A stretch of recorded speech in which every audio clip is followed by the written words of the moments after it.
श्री हरे कृष्ण जी और मंच पर उपस्थित पार्टी के प्रदेश के महामंत्री और राज्यसभा के सांसद सदस्य, राज्यसभा सदस्य श्री अनिल साहू जी और मंच पर उपस्थित आप सबको भी बताया कि इन सबको बता रहे कि इसी भूमि से, इसी क्षेत्र से इनके पूर्वज पानी 36,000 को यूपी के लोग गया और फिर घूमते घूमते वो झारखंड रांची आए अपने बीच महामंत्री पार्टी के डॉक्टर प्रदीप वर्मा जी और प्रदेश के महामंत्री श्री राम मुकुंद सहाय जी और आपके जिला के प्रभारी श्री मुकेश चंद्र सिन्हा जी, विनय लाल जी और जिला परिषद के अध्यक्ष श्रीमती पूनम देवी जी, प्रदेश कार्य समिति के सदस्य श्रीमती मंजू देवी जी, क्या नाम हुआ,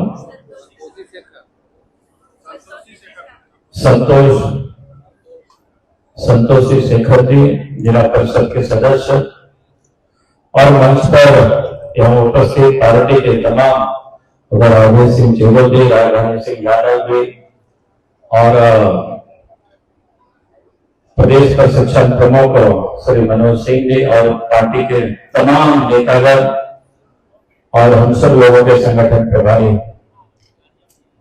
श्री करमवीर जी और यहाँ उपस्थित दोनों और भाइयों प्रेस के साथियों, हम कहेंगे कि सबसे पहले एक बार जोर से हम सब लोग जयकारा करेंगे, ठीक है ना।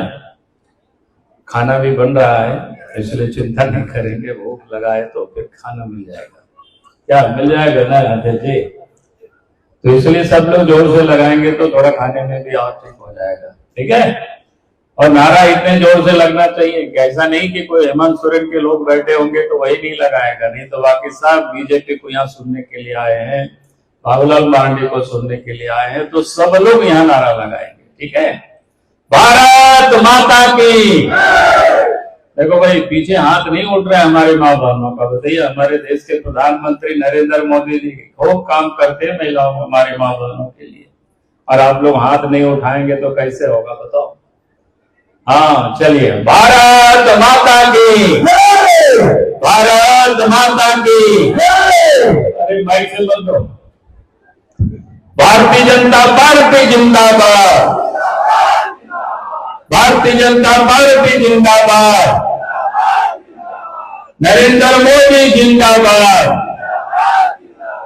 नरेंद्र मोदी जिंदाबाद। चलिए बहुत बहुत धन्यवाद आप सबको। मैंने इसलिए आप सबको देश के प्रधानमंत्री के नाम से जिंदाबाद कराया कि हम सबको याद रखना चाहिए कि जब 2014 में देश के प्रधानमंत्री नरेंद्र मोदी जी बने तो बढ़ते ही उन्होंने कहा कि हमारी सरकार गरीबों को समर्पित रहेगी, गांव को समर्पित रहेगी, किसानों को समर्पित रहेगी, मजदूरों को समर्पित रहेगी और मां बहनों को समर्पित रहेगी। उस समय लोगों को लगता था कि ऐसे ही नेता तो भाषण देते हैं लेकिन वो करते नहीं है, समर्पित होना तो दूर की बात है। लेकिन देश के प्रधानमंत्री नरेंद्र मोदी जी ने गरीबों के लिए, मां बहनों के लिए उन्होंने पहला काम प्रारंभ किया, क्योंकि उनको पता था कि मां बहनों की क्या दिक्कत है, गरीबों की क्या दिक्कत है, और गरीब हमारी मां बहनें थी तो उनकी इज्जत पे क्या हालत थी। पहले उनके घरों में शौचालय होता नहीं था तो सूर्यास्त के पहले वो जाते थे या सूर्यास्त के बाद की इंतजार करते थे। इस तकलीफ को, इस दर्द को हमारी मां बहनों की देश के प्रधानमंत्री नरेंद्र मोदी जी अच्छी तरह से जानते थे। इसलिए जब वो देश के प्रधानमंत्री बने तो उन्होंने क्या किया कि हर गरीबों को भरण, उन्होंने इज्जत कर देने का काम किया, शौचालय बनाने का काम किया, ताकि हमारे भी मां बहनें इज्जत के साथ, शान के साथ लोग घर में लौटा सके। अगर ये काम किसी ने किया तो उस देश के प्रधानमंत्री नरेंद्र मोदी जी ने किया। और इतना ही नहीं, इस देश के हमारे गरीबों के घर झोपड़ी का आज भी है, लेकिन देश के प्रधानमंत्री जी ने कहा कि अब जो झोपड़ी के घर बदल करके अब हम उनको पक्के मकान देंगे और देश में प्रधानमंत्री आवास, यदि जितने भी गरीबों का कच्चा मकान था वो पक्का मकान में अब बदलना प्रारंभ हुआ। लेकिन अलग बात है कि झारखंड में जब से हेमंत सोरेन के नेतृत्व में सरकार बनी है, अब केंद्र से पैसा आता है वो भी खर्च नहीं कर पाता है गरीबों के साथ वो सरकार। आज झारखंड में हेमंत सोरेन वो गरीबों के यहां तक वो भी पहुंचने नहीं देता है, और जो भी पहुंचता है तो उसमें भी कमीशन थोड़ी होती है। और इसीलिए मैं आज आप सब लोगों से यही कहने के लिए आया हूं, क्योंकि देश के प्रधानमंत्री नरेंद्र मोदी जी ने हमारी मां बहनों के लिए एक और इज्जत घर देने का काम किया, वहीं पर गरीबों के पक्के मकान गरीबों को देने का काम किए। और मकान ही नहीं, मकान के साथ साथ देश के गरीबों के घरों में भी गैस कनेक्शन और गैस की चूल्हा भी उन्होंने देने का काम किया। पहले लोगों को लगता था कि शहर में रहने वाले लोग भी गैस चूल्हा में खाना पकाते हैं, वहां चाय बनाते हैं, कभी किसी को नसीब होगा कि नहीं लोग सोच भी नहीं सकते थे। और किसी ने कोई उसके लिए आंदोलन भी नहीं किया था, क्रांति का कोई आवाज भी नहीं उठाया था। लेकिन देश के प्रधानमंत्री नरेंद्र मोदी जी ने कहा कि जो शहर में रहने वाले लोग अगर गैस के चूल्हा में खाना पकाते, उनके घरों में गैस का कनेक्शन होता है, तो हम उस काम को गरीबों के घरों तक भी पहुंचाते। और इसीलिए देश के प्रधानमंत्री नरेंद्र मोदी जी ने गरीबों के घरों तक गैस कनेक्शन और गैस की चूल्हा पहुंचा दिए। आज गरीबों के घर में भी गैस से खाना पकता है और गैस से चाय भी लोग बनाते हैं। ये काम किसी ने अगर किया है तो देश के प्रधानमंत्री नरेंद्र मोदी जी ने किया। लोग कह रहे थे कि महंगाई है, गैस का दाम बड़ा बढ़ गया। अगर देश के प्रधानमंत्री नरेंद्र मोदी जी ने पिछले दिनों जब रक्षाबंधन का दिन था, देश के मां बहनों को उन्होंने बड़ी सौगात दी। उन्होंने देश के मां बहनों के लिए रसोई गैस में 200 रुपये की सब्सिडी उन्होंने दिया। और जिन मां बहनों ने उजाला योजना के तहत गैस कनेक्शन लिया था, उनको तो पहले से 200 रुपया मिल रहा था, फिर रक्षाबंधन के दिन 200 रुपया उन्होंने सब्सिडी दिया, यानी 400 रुपया की सब्सिडी उन उजाला योजना से जुड़े हुए मां बहनों को गैस कनेक्शन में उनको सुविधाएं। तो देश के प्रधानमंत्री गांव गरीब किसान तस्करों की वो चिंता करते हैं। अब याद करिए जब देश के प्रधानमंत्री नरेंद्र मोदी जी बने तो उस समय क्या होता था, लोग देश में बैंकों का राष्ट्रीयकरण तो श्रीमती गांधी के जमाने में हो गया था, लेकिन गरीब तो बैंक तक पहुंच नहीं पाता था, तो उनका खाता वो नहीं खोलता था, 4 घंटे के अंदर वो घुस नहीं पाते थे। लेकिन देश के प्रधानमंत्री नरेंद्र मोदी जी जब बने तो गरीबों का भी जन धन खाता उन बैंकों में उन्होंने खुलवा दिए। पैसा नहीं था तो बिना पैसा से भी खुलवा दिए। उस समय लोगों ने मजाक उड़ाते थे कि भाई आप तो पैसा गरीबों के पास है नहीं, तो इस बैंक खाते का क्या काम आएगा।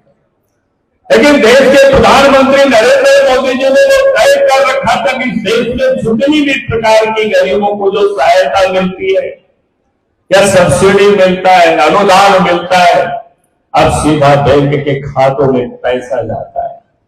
अब याद करिए कोरोना का वो काल भी, जब कोरोना का काल आया सब कुछ धरती में बंद हो गया था, गाड़ियां चलना बंद हो गई थी, रेलगाड़ी नहीं चलती थी, हवाई जहाज भी चलना बंद हो गया था, उद्योग धंधे सब बंद था।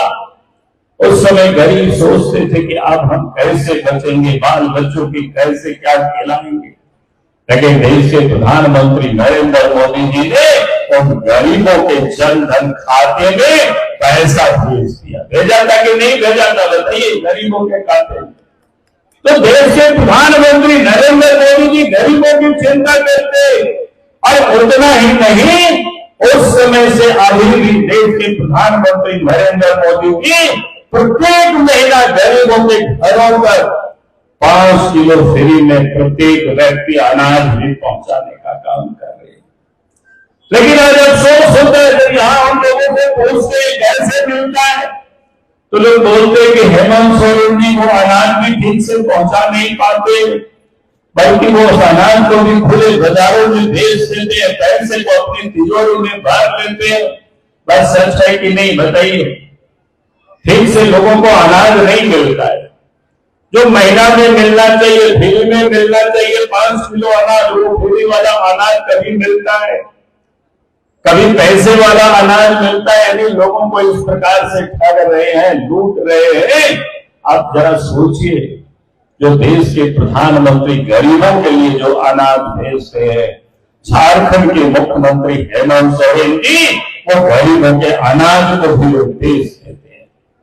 जो गरीबों का अनाज बेचते, तो ऐसे मुख्यमंत्री को हटाना चाहिए कि नहीं हटाना चाहिए?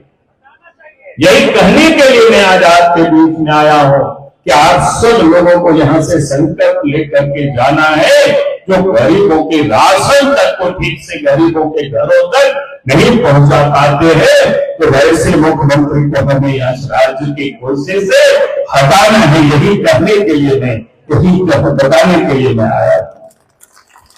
आपने देखा पिछले दिनों देश के प्रधानमंत्री नरेंद्र मोदी जी ने जहां हमारे मां बहनों के लिए गैस में सब्सिडी दी है, वहीं पर जो परंपरागत कारीगर के जो काम करते हैं देश के अंदर में, हमारे लकड़ी का काम करने वाले बढ़ाई मिस्त्री है, लोहा का काम करने वाले लोहार है, यहाँ पर मिट्टी का काम करने वाले कुम्हार है, हदामत बनाने वाले नाई है, कपड़ा बुनने वाले राजमिस्त्री, ऐसी 18 ट्रेड के लिए देश के प्रधानमंत्री जी ने 13,000 करोड़ रुपए के उन्होंने प्रावधान किया और कहा कि हमारी जो परंपरागत कारीगर है, जो वर्षों से काम कर रहे, उनको नई तकनीक के साथ लोगों को जोड़ना है और नई तकनीक के साथ उसको ट्रेंड भी करना है, उनको प्रशिक्षित भी करना है।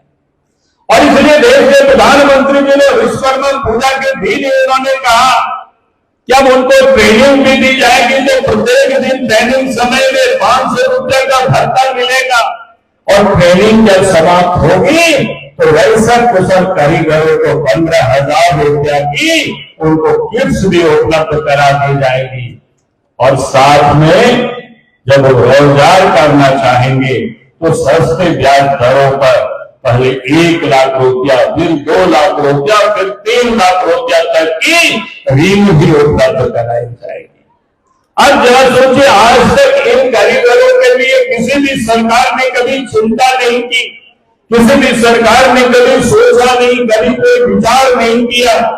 पहली बार इस देश के प्रधानमंत्री नरेंद्र मोदी जी ने उन कारीगरों के लिए उन्होंने चिंता की। उनको झारखंड के करीब आप सभी गांव अब गाड़ी से आप पहुंच सकते हैं और सभी गांव में आज गाड़ी भी है। कहीं ट्रैक्टर है, कहीं टेम्पू है, कहीं सवारी है, कहीं कार है, कहीं कुछ है नहीं, गाड़ी है। आज गाड़ी से लोग आते जाते हैं, पैदल जाना तो छोड़ दिया।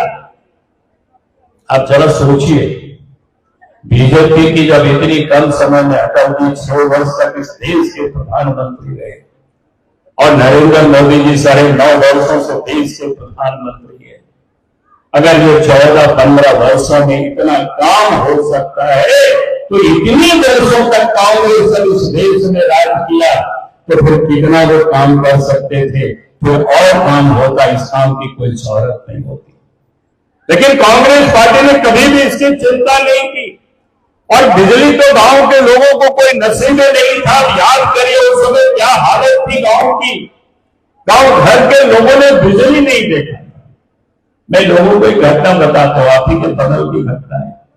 महुआ डाकिया से जो आए होंगे महुआ गांव के लोग, उन लोग को याद होगा, लेकिन 2020-1 की घटना है जब हम मुख्यमंत्री राज्य के हुआ करते थे।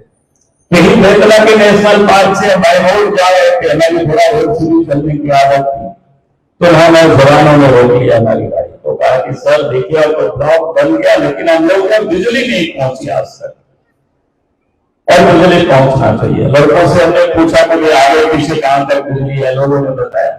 हमने कहा कि चिंता मत करो, 90 दिन में बिजली आ जाएगी। फिर रांची जाकर के मैंने पदाधिकारियों को कहा कि नहीं आप बिजली बहुत पहुंचा देना। हम बोल करके आए, बिजली पहुंच गई। अफसर मेरे पास आया, कि सर बिजली वहां पहुंच गई, आप चल करके स्विच ऑन कर दो।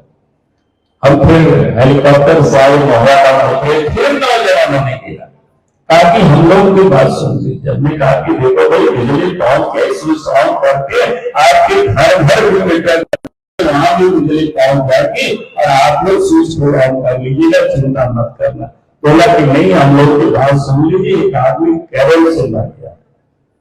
हमको लगा कि शायद पदाधिकारी लोगों ने बड़ा लापरवाही किया होगा, कहीं तार छोड़ दिया होगा लोग, तो वहीं से छू करके कोई मर हो गया होगा, लग गया होगा। हमने कहा कि बताओ कैसे मरा? तो लोगों ने कहा कि सर बिजली आई तो खम्भा में चढ़ करके वो देख रहा था छू करके बिजली कैसा लगता है, अब उसमें लग गए। अब बताओ, आजाद भारत में ब्लॉक वो भी महुआ जैसा ब्लॉक, जहां लोग बोलता है कि इस पलामू प्रमंडल का सबसे शिक्षित ब्लॉक है। वहां से कई ऑफिसर निकले, कई पदाधिकारी बने, रिटायर हुए, लेकिन वहां तक बिजली नहीं पहुंची थी।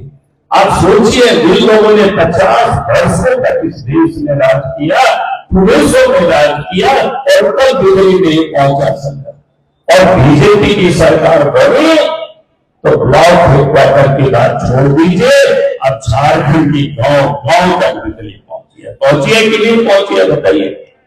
पहले क्या स्थिति होती थी? करासन तेल के लिए लड़ाई होती रहता था, नेताजी को लोग परेशान करते थे। हम लोग कहाँ कहीं भी जाते थे, बोलते थे कि आप यहाँ करासन तेल बाजार में दिखवा दीजिए, तो वो डीलर करासन तेल नहीं देते हैं ठीक से। लेकिन आपको करासन तेल की चर्चा ही लोग भूल गए कि नहीं भूल गए? बताइए। कोई आप याद भी नहीं करता है कि करासन तेल कहाँ आता है, कहाँ जाता है कि नहीं आता है, ये भी आप नहीं करते, जरूरत ही नहीं है। तो देश के प्रधानमंत्री नरेंद्र मोदी जी ने कहा कि जो बिजली अगर झारखंड के लोगों को मिलता है तो लातेहार और बारवानी के गांव के लोगों को भी वो बिजली हम पहुंचा देंगे, वो सुविधा हम पहुंचा देंगे। ये है बीजेपी की सरकार। और इसलिए मैं आज आप सब लोगों से यही कहने के लिए आया हूं कि आपके गांव तक सड़कें पहुंची, आपके घरों तक बिजली पहुंच रही है, नदी नाला में पुल पुलिया बन रहा है ताकि लोगों को कोई दिक्कतें नहीं हो, किसानों के खाते में सरकार पैसे भेज रही है ताकि किसान के सम्मान के साथ वो काम कर सके। लेकिन दुर्भाग्य है, झारखंड प्रदेश में पलामू जैसे क्षेत्र में 2-2 वर्षों से अकाल और सुखाड़ पड़ रहा है, लेकिन सरकार को उसकी चिंता नहीं। जब धान होता है बेचते तो उसके भी पैसा 1-1 साल 2-2 साल देने में लगा देते। बीमा का तो पैसा किसानों को मिलता ही नहीं है, उसकी सरकार को कोई चिंता नहीं है। सिर्फ उनको क्या चिंता है? अपने कमाने की चिंता में वो लगे रहते। तो ये हालत है। और आज मोदी जी ने और क्या काम किया? याद करिए, कितना आसान कर दिया, सरल कर दिया। पहले क्या होता था? पलामू के लोग भी बाहर में बहुत काम करने जाते। पहले पतिदेव बाहर में काम करते थे, मोबाइल से बात करते थे, पत्नी बात करते थे, बाल बच्चों के बारे में हाल चाल बताते थे। तो पतिदेव कहते थे कि इतना ही बात करो, पैसा कट जाएगा, बहुत पैसा कट जाता है, बोलता था कि नहीं लोग। लेकिन नरेंद्र मोदी जी देश के प्रधानमंत्री बने, मोबाइल कितनी सस्ता हो गया। आप 200 टका में भर दीजिए, जितना बात करना हो बात करिए। आपको पतिदेव को कहना पड़ता है उतना ही बात करो, कल सवेरे ड्यूटी पर जाना है। यदि अगर देश के प्रधानमंत्री ने उन गरीबों को दर्शन करके ताकि गरीब को भी वो सुविधा मिले जो शहर के लोगों को सुविधा मिलती है। दुनिया में इतनी सस्ती नेट नहीं है जितनी सस्ती इस देश के अंदर में नरेंद्र मोदी जी ने कर दिया। तो इसलिए मैं आजाद से लोगों से यही कहने के लिए आया हूं, जो देश के प्रधानमंत्री अरे छाता लगाए और लोगों को दिक्कत हो रहा है, तो देश के प्रधानमंत्री गरीबों की चिंता करते हैं, महिलाओं की चिंता करते हैं, बच्चों की चिंता करते हैं, किसान मजदूरों की चिंता करते हैं। और हेमंत सोरेन जी किसकी चिंता करते हैं जानते हो ना? आज तो इस प्रदेश की क्या हालत है। राज्य सरकार का काम होता है कि अपराधियों को पकड़ना, यानी भय मुक्त प्रदेश बने, कानून व्यवस्था ठीक हो। लेकिन झारखंड में आज स्थिति क्या है? रोज चोरी, डकैती, हत्या, अपहरण हो रहा है। बहुत बेटियां यहां सुरक्षित नहीं है। आखिर ये स्थिति कैसे पैदा हो गई? वैसे तो झारखंड प्रदेश में प्रत्येक दिन 5 लोगों की हत्या होती है।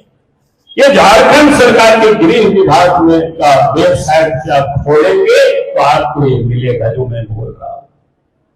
लेकिन उसमें से मैं ये घटना बता रहा हूं कि 23 6 महीनों के अंदर में 23 व्यापारियों की हत्या हुई। उन 23 व्यवसायियों की हत्या हुई तो वो 23 व्यवसायियों ने, उनमें से 9 व्यवसायी ऐसे थे जो पुलिस प्रशासन को लोगों ने खबर किया था कि हमारी जान को खतरा है, हमें सुरक्षा दी जाए, हमारी सुरक्षा की व्यवस्था की जाए। लेकिन इस देश के, इस राज्य के जो मुख्यमंत्री हेमंत सोरेन जी है, यहाँ की पुलिस प्रशासन है, उन 9 लोगों को अगर सुरक्षा दी होती तो आज शायद उन व्यवसायियों की जान बच जाती। यहाँ पर इस झारखंड प्रदेश में जो व्यवसायी झारखंड के विकास में योगदान करके उनकी सुरक्षा को नहीं कर पाते, लेकिन जो झारखंड की बालू को जो लूटते हैं, पत्थर को जो लूटते हैं, लोहा को जो लूटते हैं, कोयला को जो लोग चोरी करते हैं और जो यहाँ की जमीन को लूटते हैं, सरकार में जो लोग दलाली का काम करते हैं, वैसे दलाल और बिचौलियों को हेमंत सोरेन ने AK-47 दे करके सुरक्षा में अंग रक्षक को लगा रखी है। पिछले दिनों आप सबने अखबार में पढ़ा, हिंदी वालों ने जब छापा मारा था तो कोई पेड़ कटास काम करके व्यक्ति उनके घर से AK-47 को मिला और वे दोनों AK-47 किसका था? मुख्यमंत्री के सुरक्षा में जो कांस्टेबल लगे हुए थे उन सुरक्षा कर्मियों का उनके पास था।